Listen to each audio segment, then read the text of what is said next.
think that sometimes people go almost like one of two ways. Yeah. They either enable someone's unhealth or they cancel someone. Right. But I think there's like a middle way where There's we go, room. what does it look like to accommodate for their unhealth? Where we're not letting them stomp all over people, Right. but we're also not deleting them from our life. Often these people that are unhealthy are people we love, people we wish were healthy, people we want to be a part of our lives, but we're just struggling to find out how. Yeah, there comes a point where the generosity has a limit. Right. And you almost have to like govern or set boundaries in a way that does protect your peace or the peace of your home. Everything that's said needs to be true, but not everything that's true needs to be said. And I think that when you're dealing with unhealthy people, sometimes biting your tongue is actually the most helpful thing you can do. All right, today we are tackling the conversation of setting boundaries with unhealthy people in your life. I'm excited for this topic because I have thoughts in my work. Sometimes I deal with unhealthy people, sometimes in friendships or even in the complexity of family systems. Sometimes you deal with people Even in marriage. who are under. Mariah's married to an unhealthy person, so this is a reflection on that. I'm just kidding. Mariah suggested this topic. I was like, hint, hint. We need to talk about dealing with unhealthy people because I'm an expert. That's what Mariah said. Anyways, no matter where you are in life, what your family background is, what your workplace is, we all at some point or another deal with unhealthy people. And we just want to share some reflections on what we've learned in doing life in a world that is imperfect and sometimes comes with unhealthy people and personalities. Yeah, and I think boundary setting is like a big topic nowadays. Yeah. It's kind of like what's it called? Like a hot word. It's a buzzword. Yeah.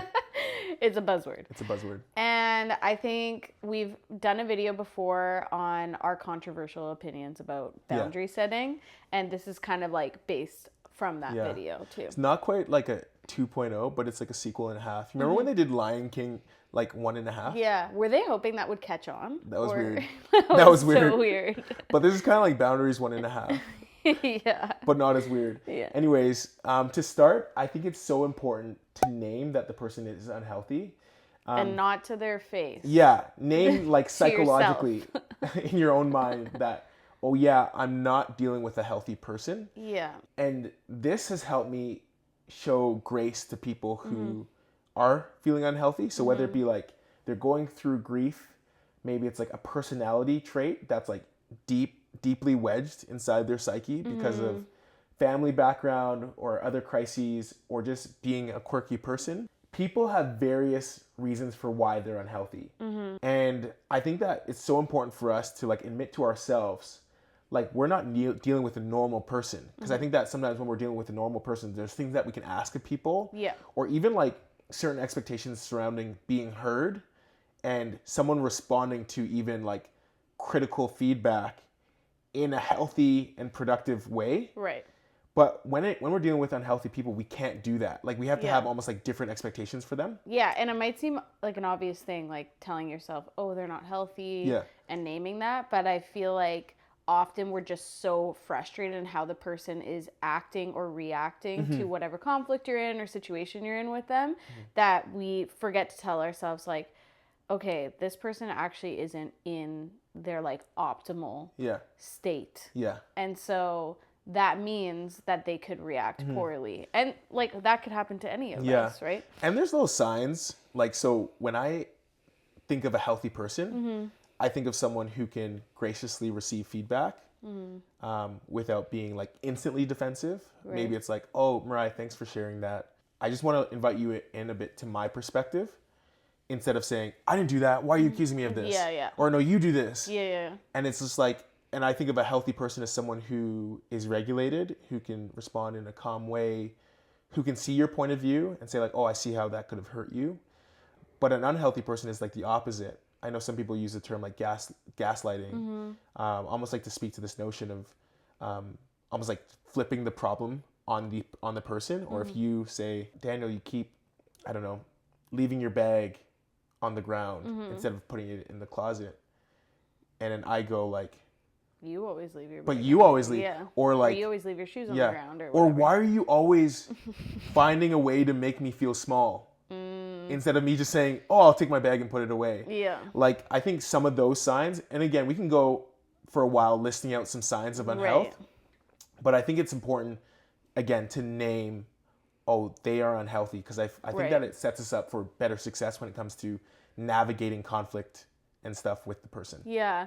The second thing is accommodating for their unhealth. And this is not to be mistaken for enabling someone who is unhealthy. It's a bit different. Yeah, and I think it's helpful here to use an example of physical unhealth to show us how we can accommodate for someone with maybe emotional unhealth. Yeah. So, for example, if we had a friend that had their ankle broken, Like a sprained ankle or a broken ankle, and we wanted to go to an amusement park with them, yeah, we would probably set some boundaries with them. We'd bring a wheelchair so that they Yeah. can come. We'd accommodate. Yeah. We'd probably like make sure there's a place that we can find ice if they need to ice their ankle or whatever. Yeah, and their boundaries would be they just can't go on certain rides. Yeah. Like, I don't know how it works when you have a broken ankle, but I'm sure you can't go on every single ride that's out there. Yeah, and I think it's so important to say that piece about like, oh, there are some ways that their physical unhealth will almost like limit their ability to participate in the full scope of life. Right. Like, we'll have to say, oh, sorry, like someone's going to stay with you, Yeah. but you won't be able to come on this ride. And I think similar for like people who are unhealthy, emotionally, you're able to say, oh, I'm actually not going to have that family member attend this event. Yeah. Because I don't think it'll be the best for the overall almost like direction or the environment and feel of the event. Or they're unable to control their insults. So the health of the event will be damaged because they'll be insulting people left, right, and center, for example. And so I think that sometimes people go almost like one of two ways. Yeah. They either enable someone's unhealth or they cancel someone. Right. But I think there's like a middle way where There's we go, room. like, what does it look like to accommodate for their unhealth? Where we're not letting them stomp all over people, Right. but we're also not deleting them from our lives. Yeah. We're accommodating for it. Yeah. And I think, there's a time and place well, probably not the enabling, but for fully cutting someone out of your life. But often these people that are unhealthy are people we love, people we wish were healthy, people we want to be a part of our lives, but we're just struggling to find out how. Yeah. So how can you find ways to accommodate for And that? we're not talking about, I think it's important to note as a caveat, like we're not talking about people who are abusive Right. physically or mentally. We're talking about, and obviously we're not talking about like, if someone's threatening, like the safety or the livelihood Yeah. of a friend group or a family or whatever, like there's very much so, like Mariah said, Times and places where people should where be it's cut like the off. hard cut, or the like, hey, we're gonna not see each other or not talk for the next 6 months. I just need some time to like make sense of what's gone on in this relationship and give you some time to reflect on these things that I feel like were deeply hurtful or impacting to our relationship or whatever. But we are talking about people who, again, because of different circumstances, aren't as well adjusted to be able to conduct themselves in healthy relationships. Right. And the next thing is be generous, but protect your peace. Like, I think that I would lean more generous when it comes to unhealthy people, because I feel like for you as well, we can quickly see like, oh, there's more at work. Like their family system was complex, or they went through a lot of deep grief or abuse growing up. And as the saying goes, hurt people hurt people. And so we're almost able to make accommodations for people that way.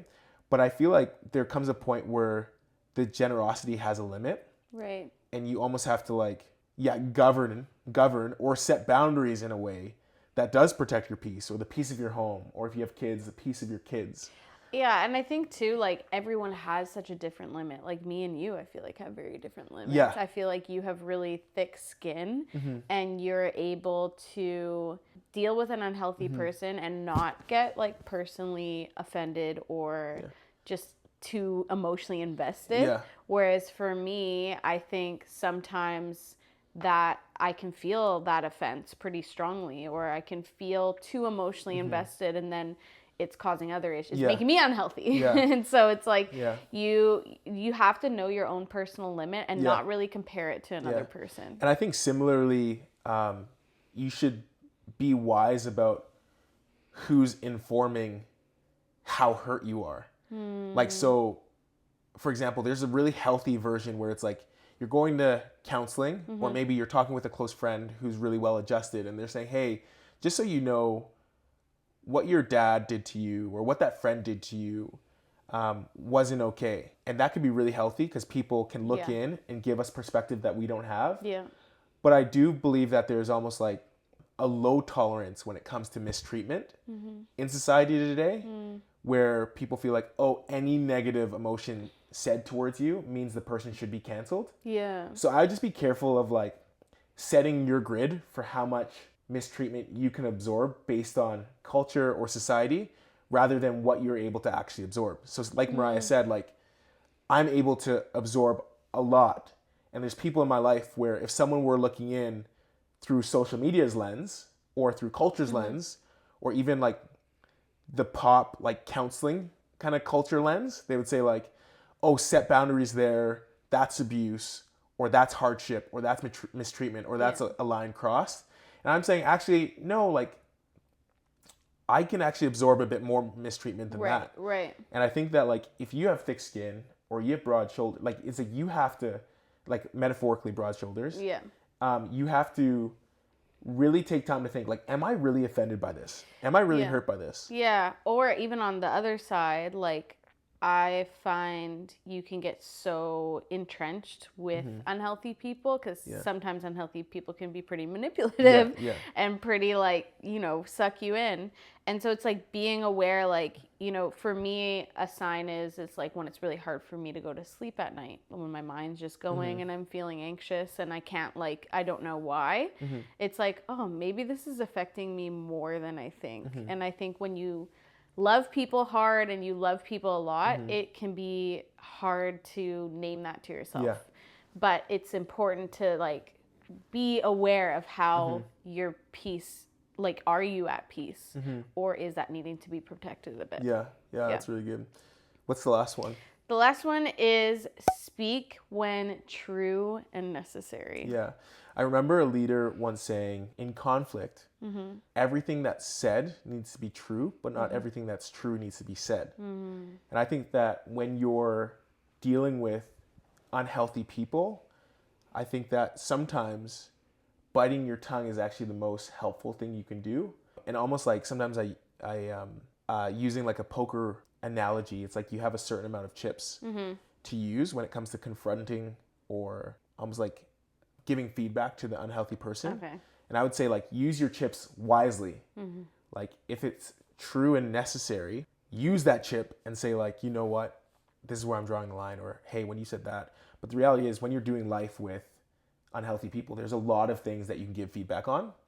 And sometimes that's not the most helpful thing. It's like same goes for healthy people. If they're always getting feedback, negative feedback from the same person, it tears them down, but it also like almost lessens the impact of the feedback. Yeah. So if I was talking to you and you're unhealthy and there's 10 things that you did in one day that was like pretty unhealthy, I'd probably comment on the 2 or 3 most important things. And so I think that helps protect the relationship, but also helps, going back to the third point, protect your peace. Yeah. Yeah, I think that's good. I think on the other side of it too is it can be maybe tempting for some personalities to spill their heart out to the unhealthy person. Like, this is how you're making me feel, and like I'm like up all night anxious about you, and it's like that might be true, but that's not necessarily necessary to give them that information. For a few reasons. You don't know how they're going to respond to it. You don't know how they're going to use that information, maybe against you. You don't know.